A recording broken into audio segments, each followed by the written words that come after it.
নমস্কার।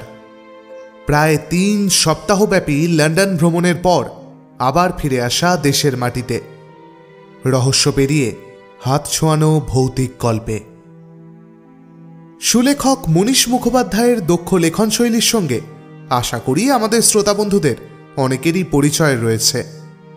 তাঁরই লেখা একটি গল্প রইল আজ স্ক্যাটার্ড থটসের মেঘে। লেখক তাঁর সোনার কলমে রচনা করেছেন ধূমাবতীর মন্দির, নরক, আমি মিঠুনের ফ্যান, রক্ততৃষ্ণা বা কলকাতা ৭০-এর মতো বেশ কিছু বই, যা ইতিমধ্যে পাঠক মহলে অত্যন্ত জনপ্রিয়তা লাভ করেছে। আমাদের আজকের গল্পটি আমরা নিয়েছি শারদীয়া মায়াকানন ২০২০ থেকে। লেখককে আন্তরিকভাবে ধন্যবাদ এই গল্পটি উপস্থাপনা করার অনুমতি আমাদেরকে দেওয়ার জন্য। আমাদের উপস্থাপনা ভালো লাগলে অতি অবশ্যই গল্পটিকে লাইক, শেয়ার ও আপনাদের স্ক্যাটার্ড থটসকে সাবস্ক্রাইব করতে ভুলবেন না। চলুন তবে শুনে নেওয়া যাক আমাদের আজকের নিবেদন, মনীষ মুখোপাধ্যায় রচিত ৩ ফোঁটা চোখের জল।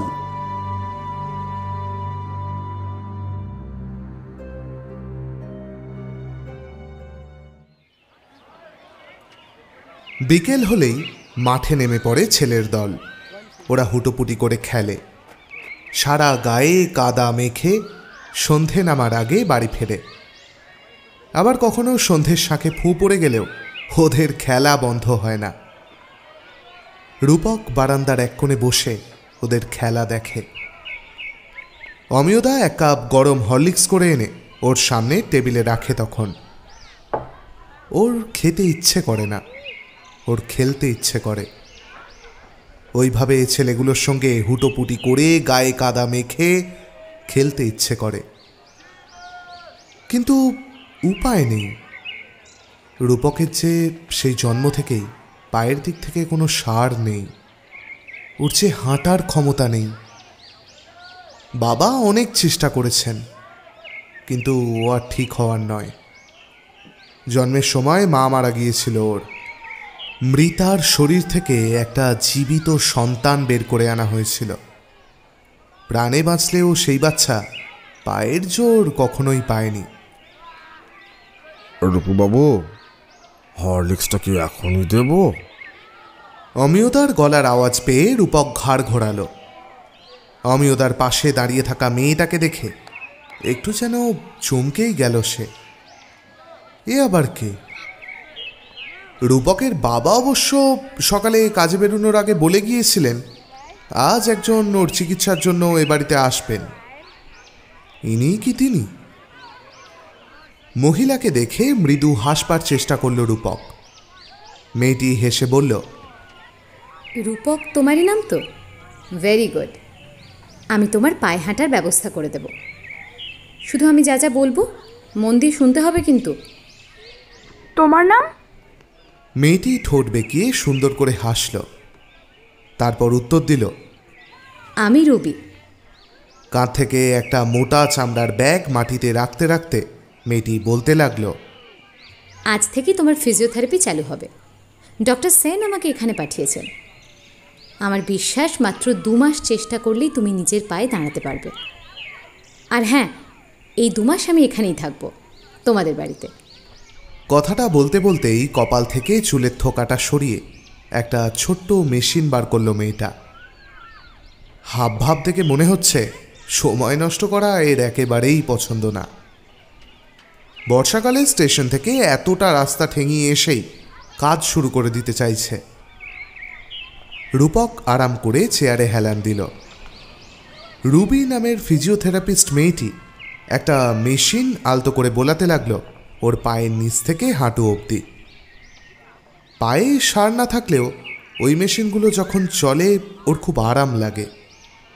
কেন লাগে সেটাও জানে না। বাবাকে বারবার বলার পরেও বাবা বিশ্বাস করেন না।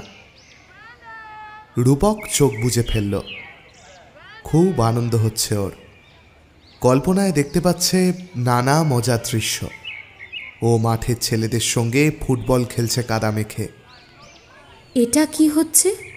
চোখ মুখ নিমেষের মধ্যে কেমন স্থির হয়ে গেল রুবির। ওর হাতের মেশিনটা কেমন যেন নিয়ন্ত্রণ হারাচ্ছে। যে পরিমাণ রশ্মি তা থেকে নির্গত হচ্ছে তাতে ছেলেটার পায়ের চামড়া পুড়ে যাওয়ার কথা, ছেলেটার যন্ত্রণায় চিৎকার করে ওঠার কথা। কিন্তু কি সুন্দর চোখ বুজে ছেলেটা সব সহ্য করছে। এক ঝটকায় ইলেকট্রিক কানেকশনটা খুলে নিল রবি। তারপর হাঁপাতে লাগলো। ভীষণ ভয় পেয়ে গেছে ও। শ্বাসের তালে তালে প্রচণ্ড জোরে ওঠানামা করছে ওর বুকটা। এমন তো হওয়ার কথা নয়। তাহলে কি ও ভুল দেখল? রূপক তখনও চোখ বুজে হেলান দিয়ে বসে আছে চেয়ারে। ঠোঁটের কোণায় এক বিন্দু হাসি লেগে রয়েছে এখনো। দিদিমণি, আপনাকে চা দেব? চমকে গিয়ে রুবি তাকালো বারান্দার শেষ প্রান্তে। এমন নিস্তব্ধ পরিবেশে হঠাৎ ভয় পেলে তখন অন্য কেউ যদি কথা বলে ওঠে আরও ভয় গ্রাস করে মানুষকে। বারান্দার শেষ প্রান্তে দাঁড়িয়ে আছে নিরীহ চাকরটা, যে তাকে রূপকের কাছে এনেছিল। বোধহয় কিছু ভুলই দেখেছে রুবি। সে নিজেকে গুছিয়ে নিল। এতটা রাস্তা এসেই কাজে লেগে পড়া ঠিক হয়নি তার। সে গুছিয়ে নিতে লাগলো মাটিতে পড়ে থাকা সরঞ্জাম। সন্ধে নেমে আসছে। শহরের সন্ধেগুলো কেমন যেন নিরেট আর ভোতা ধরনের হয়। এত পাখ পাখালির ডাক রুবি কখনো শোনেনি সন্ধে নামার আগে। গ্রামে কত পাখির ডাক শোনা যায়। আমি আগে একটু ফ্রেশ হয়ে নিই, তারপর চা খাবো। আমার ঘরটা একটু দেখিয়ে দেবেন? আসুন। রুবি এগিয়ে গেল অমিয়কে অনুসরণ করে। এখনো ওর বুকটা ধরফর করছে। এতটা ওয়েব বের হলো মেশিন থেকে, ওদিকে ছেলেটার কিচ্ছু হলো না। পেছন ফিরে একবার রুবি চাইল রূপকের দিকে। রূপক কেমন শীতল চোখে ওর দিকেই তাকিয়ে রয়েছে। চোখের পলক পড়ছে না তার। বারান্দায় নেমে আসছে অন্ধকার। মৃদু হাওয়ার দোলায় টুংটাং শব্দ হচ্ছে প্রাচীনকালের বেলজিয়াম কাচের ঝাড়বাতিতে। রাতে একা খেতে বসল রুবি। এই সময় কলকাতার মেসে হল্লা লেগে যায়। থালা বাটির ঠুকোঠুকিতে কান পাতা যায় না। কিন্তু এখানকার পরিবেশ বেশ নিস্তব্ধ। ঝিঝি পোকা আর ব্যাঙের ডাক ভেসে আসছে শুধু। খাবার ঘরের ছোট্ট আলোটায় যেন তেমন তেজ নেই। মরা আলো ছড়িয়ে টিমটিম করে জ্বলছে একটা বাল্ব। আমিও বলে গেছে তাড়াতাড়ি খেয়ে নিতে। এখানে রাতে বেশিক্ষণ কারেন্ট থাকে না। রুবি তাই সেরে নিচ্ছে খাওয়া। সংসারের দায়িত্ব একার কাঁধে এসে পড়ার পর থেকে বড়ই ঝামেলায় পড়েছে ও।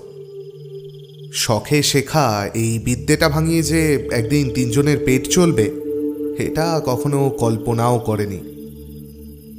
বাবা জলপাইগুড়িতে ভালো চাকরি করতেন। হঠাৎ ধরা পড়ল ক্যান্সার। তিনি এই জীবনে যা রোজগার করেছেন তা তার সঙ্গেই চলে গেল। বাবাকে বাঁচিয়ে রাখা গেল না। আর আজ তাই ফিজিওথেরাপি করেই সংসার চালাতে হচ্ছে ওকে। বোনের পড়াশোনার খরচ টানতে হচ্ছে। ফিজিওথেরাপিতে গোল্ড মেডেলিস্ট রুবির কাজ পেতে কোনো অসুবিধা হয়নি যদিও। তাও আর একটু বেশি রোজগারের আশায় জলপাইগুড়ি থেকে কলকাতায় আসতে হয়েছিল। পরিচয় হয়েছিল ডক্টর অজয় সেনের সঙ্গে। তিনি ওকে আরও কাজ পাইয়ে দিতে লাগলেন। ডক্টর সেন কয়েকটা কেস দেখার পর ওকে বলেছিলেন ওর হাতে নাকি জাদু আছে। অনেক অসম্ভবকে সম্ভব করে দেখিয়েছে রুবি। তাই ডক্টর সেনই এই ধীরেনপুরে ওকে পাঠিয়েছেন। রুবির হাত যশে যদি বাচ্চাটার পাটা ঠিক হয়ে যায় সেই আশায়। ভাতে ডাল ঢালতে ঢালতে হঠাৎ পচা গন্ধটা নাকে এসে লাগলো রুবির। ও এদিক ওদিক তাকালো একবার। না, কোথাও কিচ্ছু নেই। খাবার ঘর একেবারে ঝকঝকে তকতকে। এতটাই পরিপাটি যে ঘরের এই সামান্য আলোতেও প্রতিটা কোণা চোখে পড়ে। ইঁদুর বা টিকটিকি মরলে চোখে পড়তই। গন্ধটা কি তাহলে বাইরে থেকে আসছে? ও নিজের খাওয়ায় মন দিল। জলের গ্লাসটা সবে হাতে তুলতে যাবে, হঠাৎ সেটা বেশ খানিকটা সরে গেল নিজে থেকে। আপনা হতেই ভ্রু দুটো কুঁচকে গেল রুবির। এটা কি হলো? ও শক্ত করে ধরার চেষ্টা করলো জলের গ্লাসটা। না, এবার তো কোনো অসুবিধা হলো না। কি হচ্ছে কি এসব বিকেল থেকে? মাথা খারাপ হয়ে যাচ্ছে নাকি? দ্রুত খাওয়া শেষ করে উঠে পড়ল। মনে হচ্ছে একটা ঘুম দরকার। আজ মাথাটা সত্যি কাজ করছে না, সবকিছুই কেমন যেন উলট পালট হয়ে যাচ্ছে। এঁটো থালাটা তুলতে যাবে, এমন সময় সামনে এসে দাঁড়ালো এক মহিলা। বেশ বয়স হয়েছে মহিলার, সেটা তাকে দেখেই বোঝা যাচ্ছে। রুবির হাত থেকে সে থালাটা নিয়ে নিচু স্বরে বলল, এ বাড়িতে আমরা থাকতে কেউ নিজের বাসন ধোয় না মা। রুবি হাসল তার কথাটা শুনে। মহিলা চলে যেতে যেতে হঠাৎ পিছন ফিরে দাঁড়ালো। এবার যেন কিছুটা ফিসফিস করে বলল, মা গো, তুমি পালাও মা। এ হলো যজ্ঞপুরী, এখানে কেউ বাঁচে না। এরা যজ্ঞ পুষেছে, চারদিকে ঘুরে বেড়াচ্ছে ওই সব চোখের আত্মা। আর আর ওই কথাটা শেষ হওয়ার আগেই কার যেন ছায়া পড়ল খাবার ঘরের বাইরে। মহিলা ঘর ছেড়ে দ্রুত বেরিয়ে গেলেন। রুবি অবাক হয়ে তাকিয়ে থাকলো সেই দিকেই। বেশ ভারী গলা খাঁকারি দেওয়ার শব্দ হলো ঘরের বাইরে। রুবি তাকিয়ে দেখল একজন বেশ সুপুরুষ গায়ে আলো আঁধারি মেখে দাঁড়িয়ে আছেন দরজার ঠিক বাইরে। ফর্সা গায়ের রঙের সঙ্গে মানানসই সরু একফালি গোঁফ ভদ্রলোককে আরও ব্যক্তিত্বময় করে তুলেছে। ভদ্রলোক দুহাত জোর করে রুবির সামনে এসে দাঁড়ালেন। রুবি কিছু বলার আগেই বলে উঠলেন, আগে আমি শ্রী রূপেশ রঞ্জন রায়, এই বাড়ির বর্তমান মালিক। রুবির বুঝতে অসুবিধা হলো না, ইনি রূপকের বাবা। উনি ওকে কলকাতা থেকে আনিয়েছেন রূপকের চিকিৎসার জন্য। রুবি প্রতি নমস্কার জানালেন। আশা করি আপনার কোনো অসুবিধে হচ্ছে না। ভদ্রলোকের কথায় মৃদু হাসল রুবি। তারপর মাথা নেড়ে বলল, না। এই বছর রূপক 13য় পা দেবে। সেই জন্ম থেকে এই ছেলেটা কখনো নিজের পায়ে দাঁড়ালো না। কত ডাক্তার, কত বিশেষজ্ঞের দ্বারস্থ হলাম, লাভের লাভ কিছুই হলো না। দেখুন, আপনি যদি কিছু করতে পারেন। আচ্ছা, আমার আগে যা যা ট্রিটমেন্ট হয়েছে আর ওর সমস্ত মেডিকেল রিপোর্ট, এগুলো আমি একটু দেখতে চাই। সোজাসুজি জানালো রুবি। হাতঘড়ির দিকে একবার চোখ বোলালেন রূপেশ রঞ্জন। তারপর গম্ভীর হয়ে বললেন, আজ বেশ রাত হয়ে গেছে, কাল সকালে আপনাকে সমস্ত কাগজপত্র দেখাবো। এখন যান, বিশ্রাম নিন। আর কথা না বাড়িয়ে স্লিপারে শব্দ তুলে চলে গেলেন তিনি। অবাক লাগল রুবির। হঠাৎ করে একটা মানুষ কথা বলতে বলতে মুড সুইং করে এভাবে চলে যাবে, ও অন্তত এটা আশা করেনি। সেই মুহূর্তেই ঝপ করে নিভে গেল বাড়ির সবগুলো বাতি। এই উৎপাতের কথাই হয়তো বলেছিল অমিয়। গাঢ় কালো অন্ধকারের মধ্যে দাঁড়িয়ে রইল রুবি। সামনের প্রায় কিছুই দেখা যাচ্ছে না। এত বড় আর পুরনো বাড়ির দেওয়াল থেকে নাকে এসে ধাক্কা মারছে কেমন একটা নোনা ধরা গন্ধ। কিছুই দেখা যাচ্ছে না প্রায়। সামনে এগোলে যদি পড়ে যায়, সেই কারণে এগোতে সাহস পাচ্ছে না ও। হঠাৎ ভীষণ অস্বস্তি হতে লাগলো রুবির।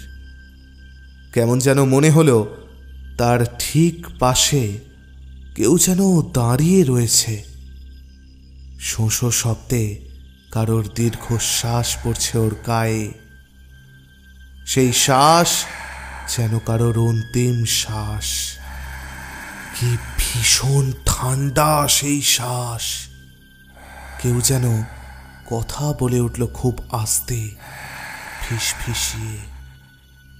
ভয় পেয়ে কয়েক পা সরে গেল রুবি। অন্ধকারের জাল ছিঁড়ে কেউ খুব আস্তে করে কথাটা বলল। এই অন্ধকারে আমাদের চোখ সহ আছে মা। আমার সঙ্গে আসুন, ধরুন ধরুন আমার হাতটা ধরুন। হ্যাঁ, আমি নিত্যকালী গো। একটু আগেই আমি আপনার বাসন নিতে এসেছিলাম, ওই নিত্যকালী। অন্ধকারে তুমি কি করছো? এখানে মোম বা টর্চ কিছু নেই? বেশ ভয়ই পেয়ে গেছিল রুবি পরিচারিকা মহিলাটির ব্যবহারে। সে হাঁপাতে হাঁপাতে জিজ্ঞেস করলো কথাটা। এই বাড়িতে যেখানে সেখানে আলো জ্বালানো রকম নেই গো। আপনি আমার হাত ধরুন দিদিমণি, আমি আপনার ঘরে পৌঁছে দিচ্ছি। আবার শোনা গেল সেই ফিসফিসে গলার স্বর। রাগ হয়ে গেল রুবির। এ কি বিরক্তিকর জায়গা রে বাবা! অদ্ভুত সব মানুষজনে ভর্তি। মানুষগুলোর আচরণও যেন কেমন কেমন। আর দু একদিন দেখবে, না হলে চলে যাবে কলকাতায়। এইভাবে মানসিক চাপ নিয়ে কাজ করা যায় নাকি? অগত্যা বিরক্তি নিয়েই রুবি আন্দাজে হাতটা বাড়িয়ে দিল। তারপর অনুভব করল কারোর হাতের উষ্ণ স্পর্শ। সেই অন্ধকারের মধ্যেই ও এগিয়ে চলল। রুবির ঘরে কেউ একটা হ্যারিকেন রেখে গেছে। তা থেকে বেরিয়ে আসছে ক্ষীণ একটা আলোর আভা। রুবি বুঝতে পারল ওর ঘর এসে গেছে। পাশ ফিরে তাকালো রুবি। বয়স্ক মহিলা ওর হাত ধরে রয়েছে। তার মুখে অসংখ্য বলিরেখা। পরনে লেপ্টে রয়েছে একটা সস্তার কাপড়। এইবার যান দিদিমণি। দিদিমণি, রাতে যে কোনো শব্দ শুনলি পর ঘর থেকে বেরোবেন না যেন। মহিলার শেষ কথাগুলো কেমন যেন সাবধান বাণীর মতো শোনালো। রুবি তাকে কিছু জিজ্ঞেস করার আগেই সে যেন অন্ধকারে মিলিয়ে গেল।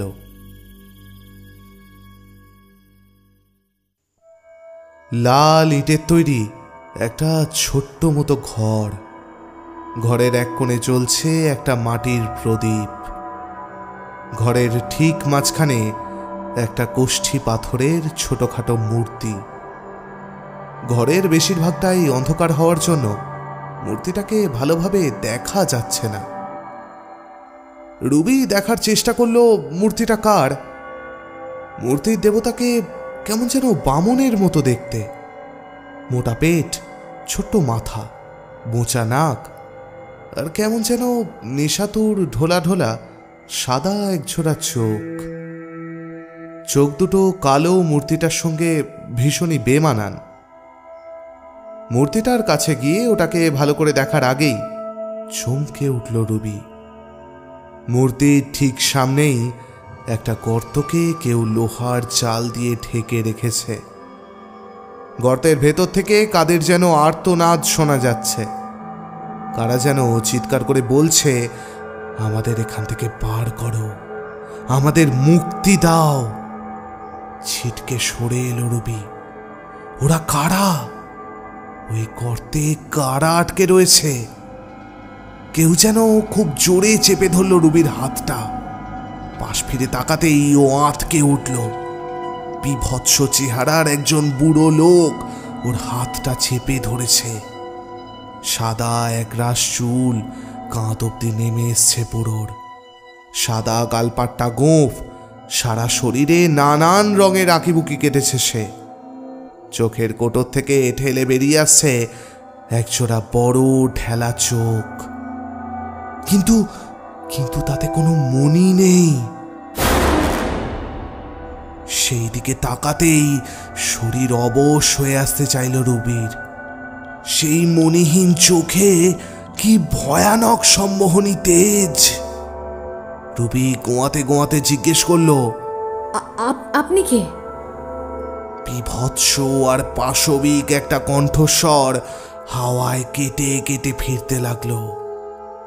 আমি ধীরেন রঞ্জন রায়। ধর্মর করে উঠে বসল রুবি। উফ, এটা একটা স্বপ্ন ছিল। সারা শরীর ঘামে ভিজে সপ সপ করছে ওর। কি বিশ্রী একটা দুঃস্বপ্ন দেখল। হ্যারিকেনের আলোর জোর কমে আসছে ধীরে ধীরে। ভোর হয়ে আসছে মনে হলো। রুবি দরজার দিকে তাকিয়ে চমকে উঠল। দরজাটা ও বন্ধ করেই শুয়েছিল। ওটা হাট করে খোলা। এখনো কারেন্ট আসেনি। রুবি খাট থেকে নেমে বাইরে উঁকি দিল। সবাই ঘুমোচ্ছে বোধহয়। বাড়িটার নিস্তব্ধতা যেন ওকে গ্রাস করতে আসছে। একটা হাওয়া বাড়ির ইতি উতি উড়ে বেড়াচ্ছে।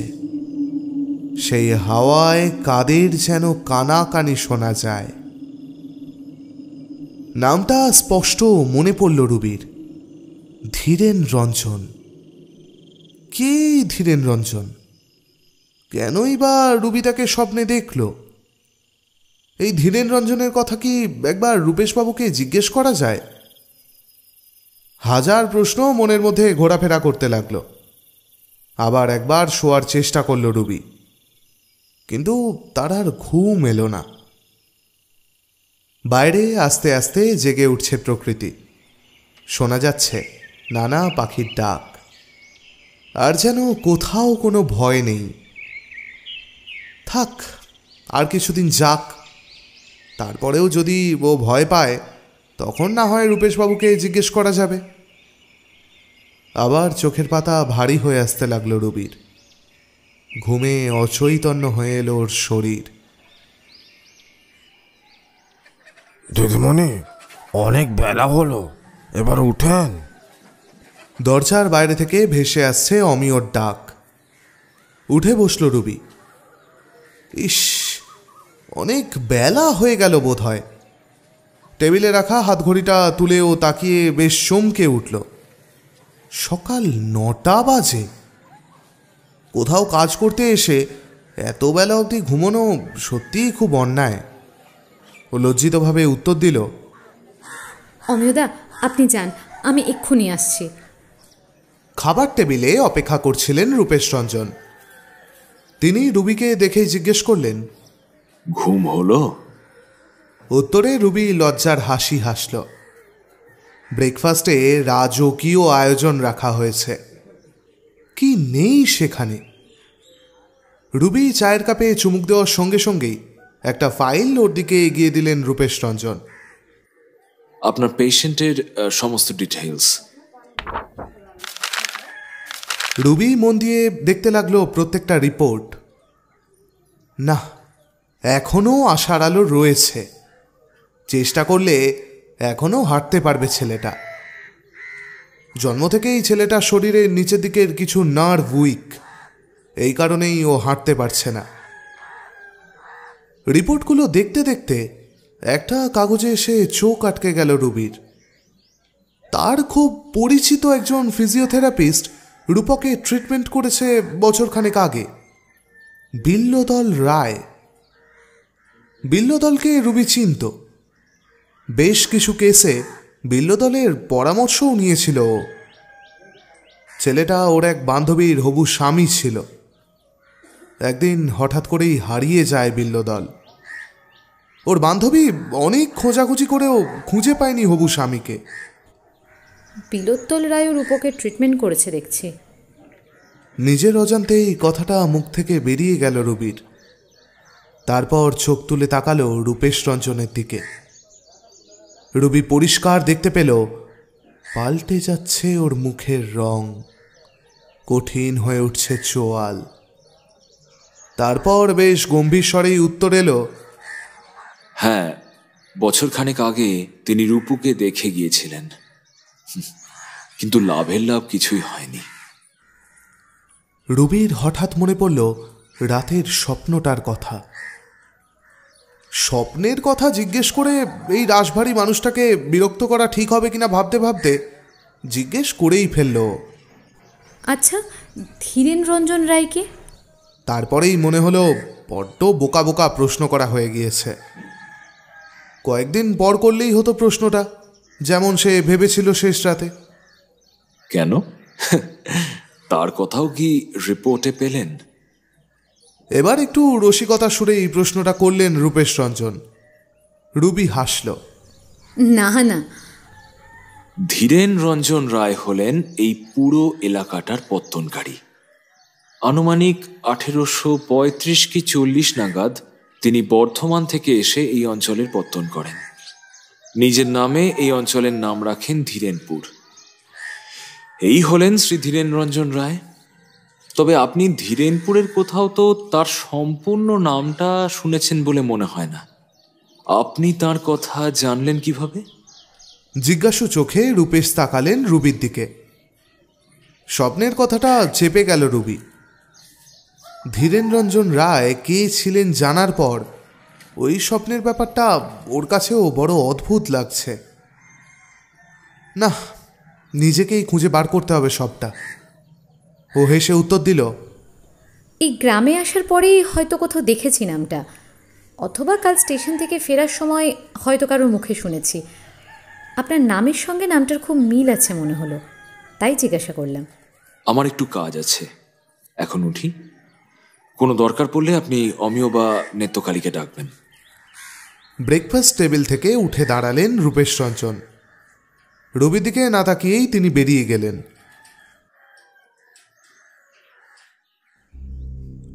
মেশিনের তাপমাত্রার অসামঞ্জস্য দেখে আবার চমকে গেল রুবি। একজন সাধারণ মানুষের ক্ষেত্রে এটা হওয়ার কথাই নয়। তবে কেন হচ্ছে এসব? সঙ্গে সঙ্গে মেশিনের সুইচ অফ করে দিল। ছেলেটা আজও সেই একইভাবে সুন্দর হাসি হাসি মুখ করে শুয়ে রয়েছে। না, এই বাড়িতে বড় সড়ো কোনো গন্ডগোল রয়েছে। রুবির মাথা গুলিয়ে যেতে শুরু করলো। এই ছেলেটা এতটা তাপমাত্রা সহ্য করছে কি করে? ও রাতে দুঃস্বপ্ন দেখছে, তাও আবার এই অঞ্চলের প্রতিষ্ঠাতাকে নিয়ে। এর মানেই বা কি? গ্লাস নিচে থেকে সরে যাচ্ছে, তার উপর সেই নিত্যকালী না কি যেন নাম, তার সাবধান বাণী। এরা যক্ষ পুষেছে, এটা যক্ষপুরী। মানে কি এসবের? একবার নিত্যকালীর সঙ্গে কথা বলতে পারলে ভালো হতো, কিন্তু তার আগে একবার কলকাতায় ফোন করতে হবে। মোবাইল ফোনের খুব একটা প্রয়োজন হয়নি আসার পর থেকে। আসার আগে মাকে জানিয়ে এসেছিল কাজে যাচ্ছে, সপ্তাহখানেক পর ফোন করবে। ও কাজে ঢুকে পড়লে ফোনের থেকে দূরেই থাকতে চায়। মেশিনপত্র গুছিয়ে নিজের ঘরে ফিরে এলো রুবি। ফোন তুলে দেখল নেটওয়ার্ক নেই। অমিয়কে জিজ্ঞেস করলো এ বাড়িতে কোনো ফোন আছে কিনা। অমিয় জানালো, না দিদিমণি, এ বাড়ির মালিক এ বাড়িতে ফোন রাখেননি। তার কারখানা অফিসেই ফোন আছে, সেখান থেকেই তিনি ফোন করেন। আচ্ছা অমিয়দা, কাছাকাছি কোথাও ফোন করার জায়গা আছে? আবার জিজ্ঞেস করলো রুবি। অমিয় ওকে জানালো স্টেশনের কাছে ফোন করার কয়েকটা জায়গা রয়েছে। রুবি অমিয়কে বলে জমিদার বাড়ি থেকে বেরিয়ে এলো। অবশেষে একটা টেলিফোন বুথও খুঁজে পেল রুবি। প্রথমেই কলকাতায় ফোন করলো ডক্টর সেনকে। বেশ কিছুক্ষণ কথা বলল, তারপর রেখে দিল। পরের ফোনটা করলো ওর বন্ধু ইরিনাকে। ওর থেকে যা জানতে পারল তা শুনে একটু ভয়ই পেল রুবি। মনে হলো পালিয়ে যায়, কিন্তু সেটা ঠিক দেখায় না। যদি ইরিনার কথা সত্যি হয় তবে এখন অনেক কাজ বাকি রয়েছে। ডক্টর সেনের সঙ্গে শেষ কথাটা যেটা হয়েছে সেই কাজটা করা যাবে না পালিয়ে গেলে। একটা রিক্সা ধরল রুবি, তারপর ফিরে চলল। সন্ধে নেমে আসছে। আবার এই প্রাসাদের মতো বাড়িটা রহস্যময় হয়ে উঠছে। আজ রাতটা বেশ চিন্তার। রবি বিকেলের দিকে আর রূপকের ঘরে যায়নি। অমিও হাতে করে চা নিয়ে ঢুকলো রুবির ঘরে। আজ রূপবাবুর ঘরে গেলেন না, তাই ভাবলাম মাথাটা ধরেছে বুঝি, তাই চা নিয়ে এলাম। নিন, চাটুকু খেয়ে নিন, আদা দিয়ে করেছি, বেশ ভালো লাগবে। সত্যি রুবির মাথাটা বেশ ধরেছিল। ও অমিয়র হাত থেকে চায়ের কাপটা নিল হাসি মুখে। তারপর হেসেই জিজ্ঞেস করলো, তোমার মালিক ফিরেছে অমিয়দা? এত তাড়াতাড়ি কি তার ফেরার জো আছে গো দিদিমণি? তিনি হলেন 50 পরিবারের মনিব, অত বড় কারখানা। মাথা নিচু করে সম্ভ্রমের সঙ্গে উত্তর দিল অমিয়। চাটা সত্যি সুন্দর হয়েছে। বাহ, চাটা তো সত্যি সুন্দর হয়েছে গো অমিয়দা। হবে না দিদিমণি, ওতে যে যক্ষের রক্ত মেশানো হয়েছে। কথাটা শুনেই মাথাটা কেমন চক্কর মেরে উঠল রুবির। ওর শরীরে ঘাম দিতে শুরু করলো। হৃৎপিণ্ডটা যেন এক্ষুনি ফেটে বেরিয়ে যাবে মনে হলো। ও যেন শ্বাস নিতে পারছে না। খুব কষ্টে হাঁসফাঁস করতে করতে উচ্চারণ করলো, চোখে রক্ত। মাথাটা কেমন যেন ঝিমঝিম করতে লাগলো রুবির। আর শ্বাস নিতে পারছে না। আর বোধহয় মাকে আর বোনকে দেখা হলো না ওর। ও অনুমান করেছিল এমন কিছু একটা হবে, কিন্তু এখনই হবে সেটা অনুমান করতে পারেনি। এরা ওকে নিয়ে কি করতে চলেছে? ভাবতে ভাবতে এই শরীরের শেষ চেতনা শক্তিটুকুও হারিয়ে ফেলল রুবি। ঘোর লাগা চোখে সামনের দিকে তাকিয়ে দেখতে পেল দাঁড়িয়ে আছে রূপক। ছেলেটাকে ভীষণ অচেনা লাগছে। রূপকের তো দাঁড়িয়ে থাকার কথা নয়। তাহলে রূপক ঠান্ডা শীতল হাতে হাতটা চেপে ধরল রুবির। তারপর টানতে টানতে নিয়ে চলল ওকে। রুবি অসাড় শরীরে হাঁটতে লাগলো। কোথায় যাচ্ছে, কেন যাচ্ছে, ওর কিছুই জানা নেই।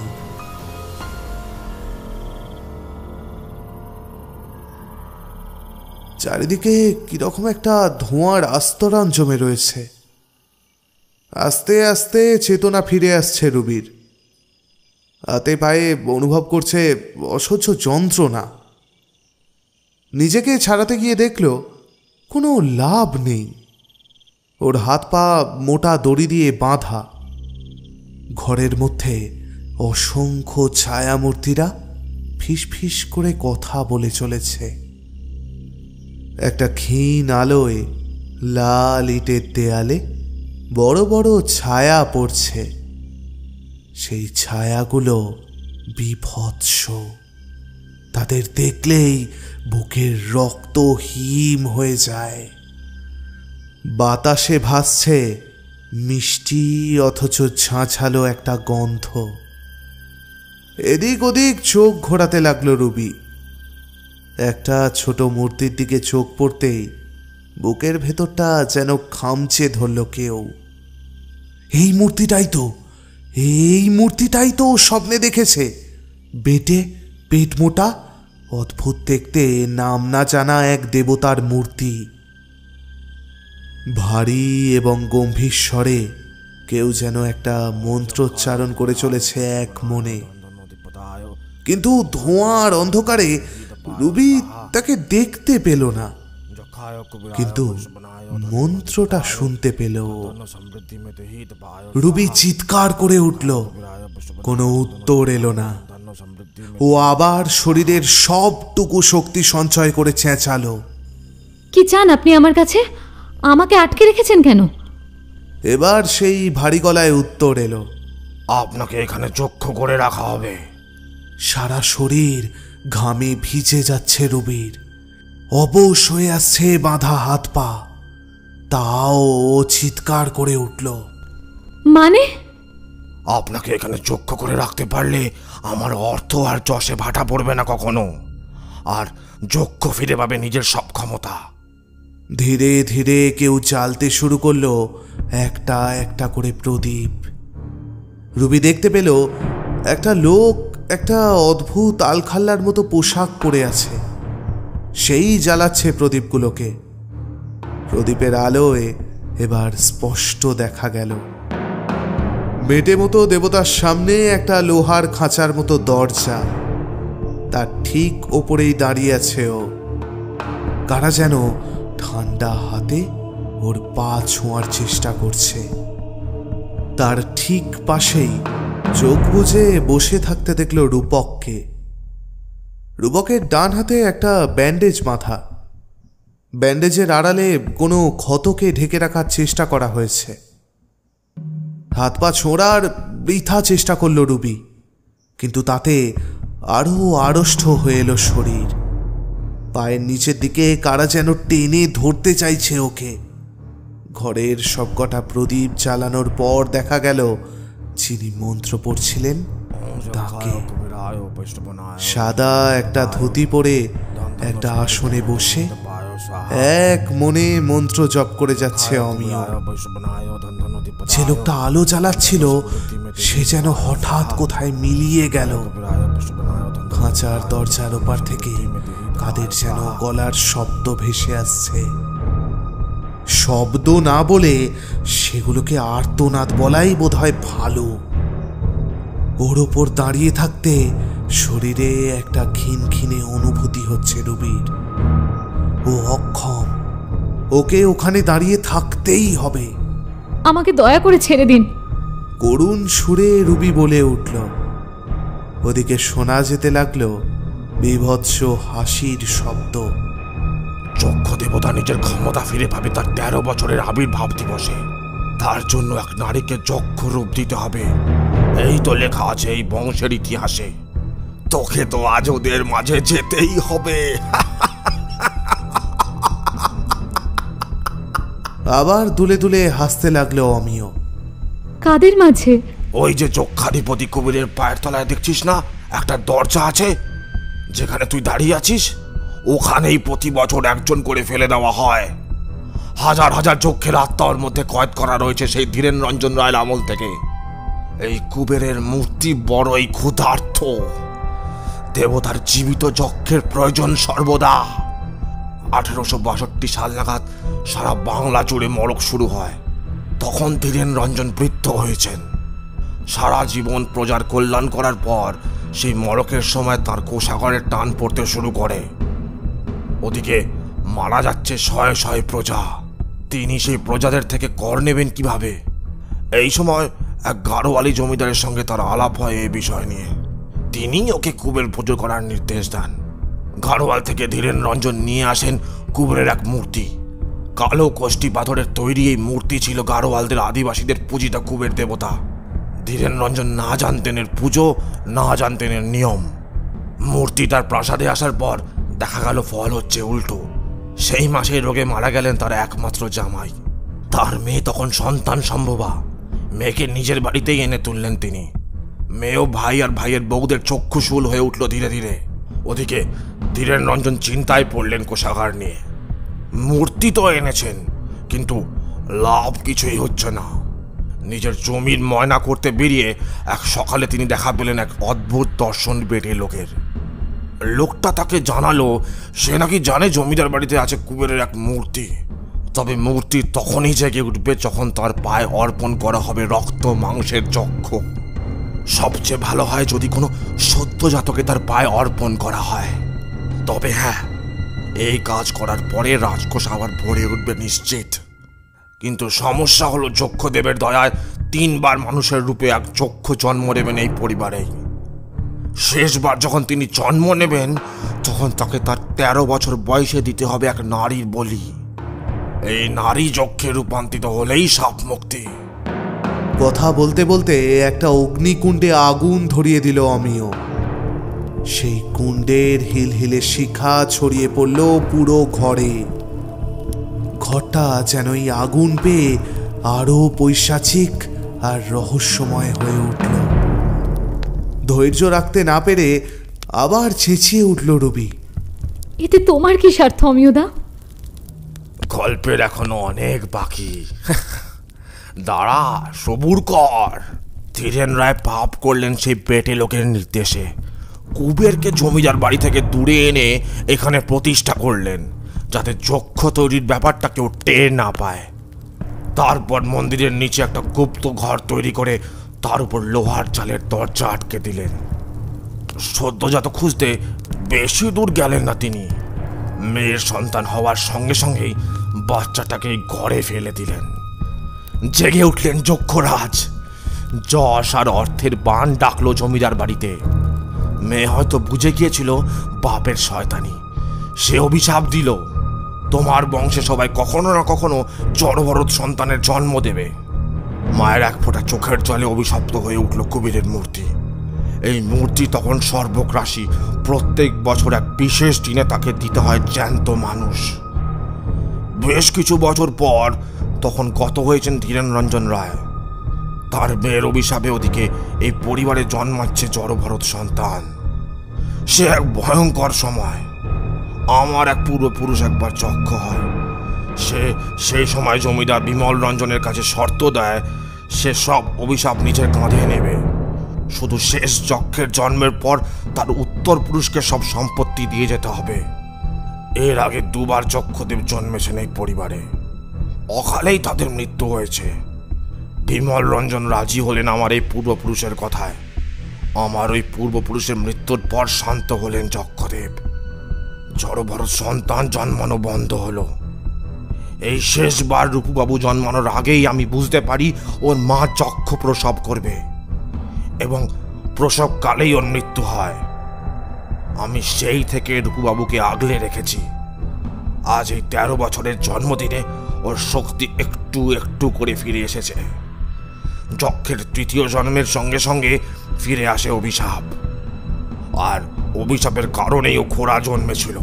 কিন্তু আজ যে সেই বিশেষ তিথি, তাই ও চলতে পারছে। রূপেশ রঞ্জন এসব মানে না।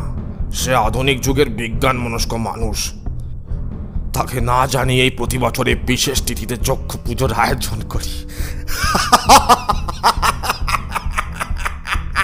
কথা থামিয়ে অমিয় হেসে উঠল আবার। ওই বিভৎস হাসি হাসতে হাসতেই বলল, নাও, এবার তুমি তৈরি হয়ে নাও, সময় হয়ে এসেছে। ঘরের হাওয়া যেন কেমন নিমেষে ভারী হয়ে উঠল।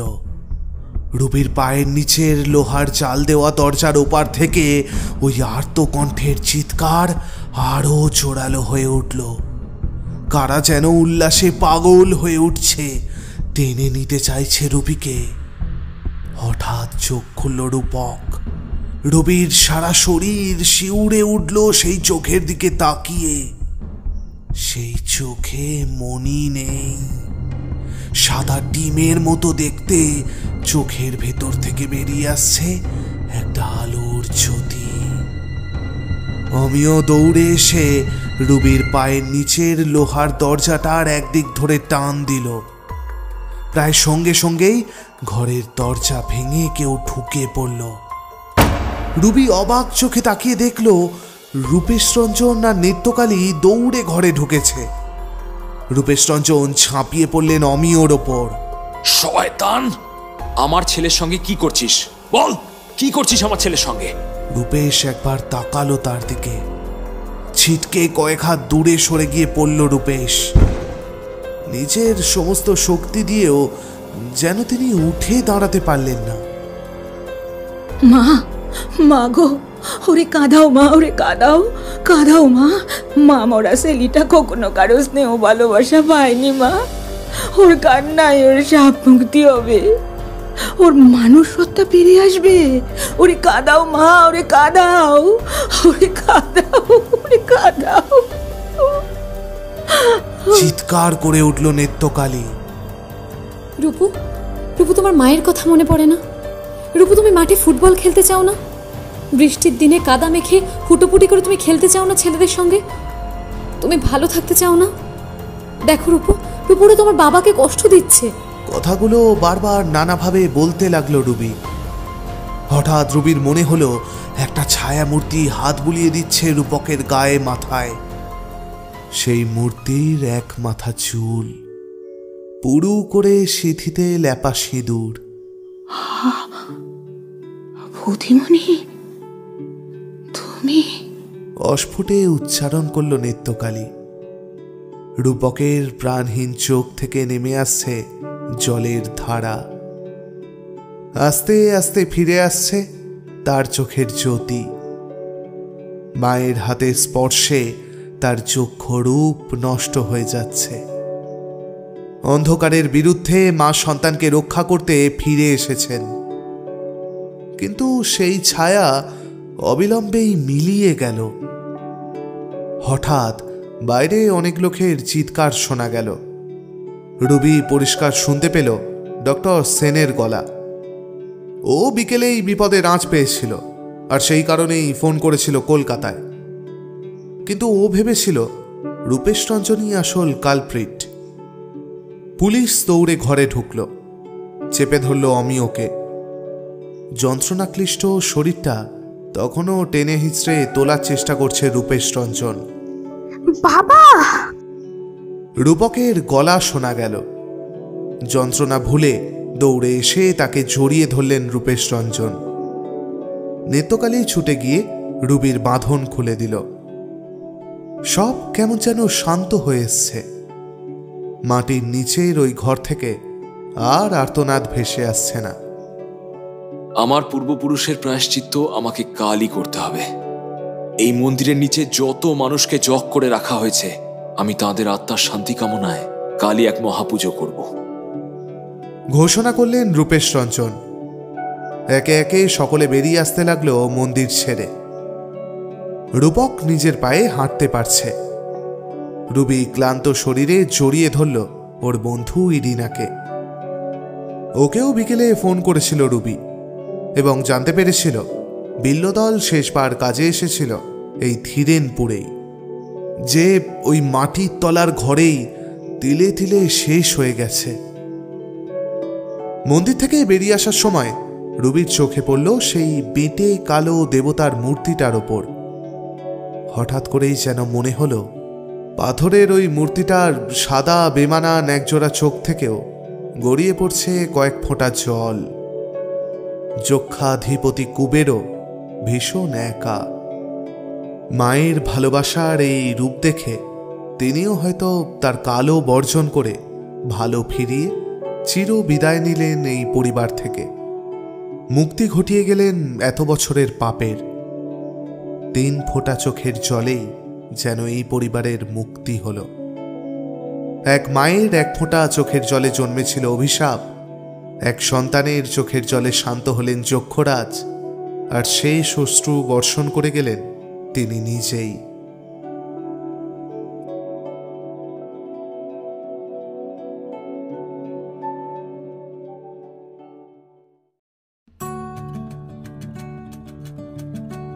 শেষ হলো আমাদের আজকের গল্প মনীষ মুখোপাধ্যায়ের 3 ফোঁটা চোখের জল। আজকের গল্পের সূত্রধার, পর্ব পরিচালনা, শব্দগ্রহণ ও গল্প পাঠে আমি অর্ণব। রুবির চরিত্রে তৃষা, অমিয়র চরিত্রে সৌভিক, রূপেশ রঞ্জন রায়ের চরিত্রে শীর্ষেন্দু, নিত্যকালীর চরিত্রে অর্পিতা, রূপকের চরিত্রে আমাদের ছোট্ট শিশুশিল্পী স্বস্তিক ও প্রচ্ছদ অঙ্কনে অভিব্রত।